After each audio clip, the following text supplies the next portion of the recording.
मुक्ति रूप फल इस जन्म में मिलता है, यह जन्मांतर में, इसी लोक में मिलता है, यह लोकांतर में, इसका नियम नहीं है। ये कथन विधान दर्शन 3 अध्याय 4 पाद 51वां सूत्र।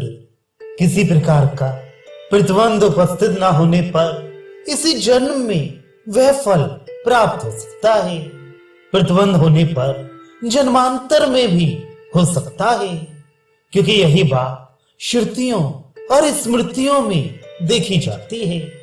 व्याख्या। श्रुति में कहा गया है कि गर्भ में स्थित वामदेव ऋषि को ब्रह्म भाव की प्राप्ति हो गई थी।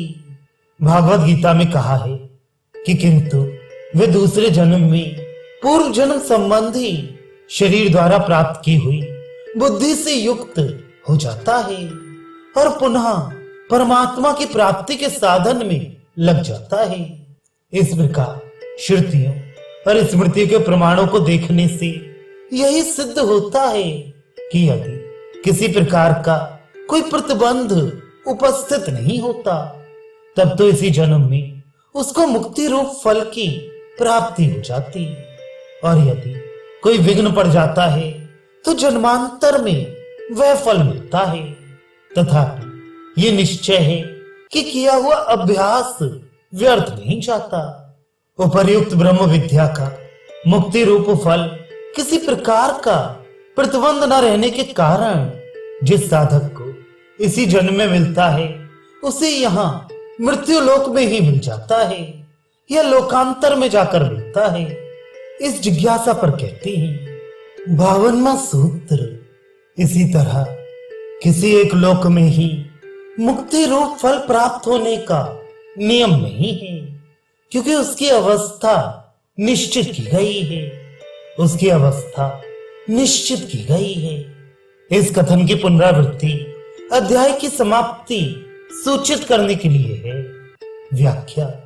ब्रह्म विद्या से मिलने वाले मुक्ति रूप फल के विषय में जिस प्रकार ये नियम नहीं है कि वह इसी जन्म में मिलता है या जन्मांतर में, उसी प्रकार उसके विषय में यह भी नियम नहीं है कि वह इस लोक में मिलता है या ब्रह्म लोक में, क्योंकि जब इसके हृदय में स्थित समस्त कामनाओं का सर्वथा अभाव हो जाता है, तब वह साधक अमृत हो जाता है और यही ब्रह्म को प्राप्त हो जाता है।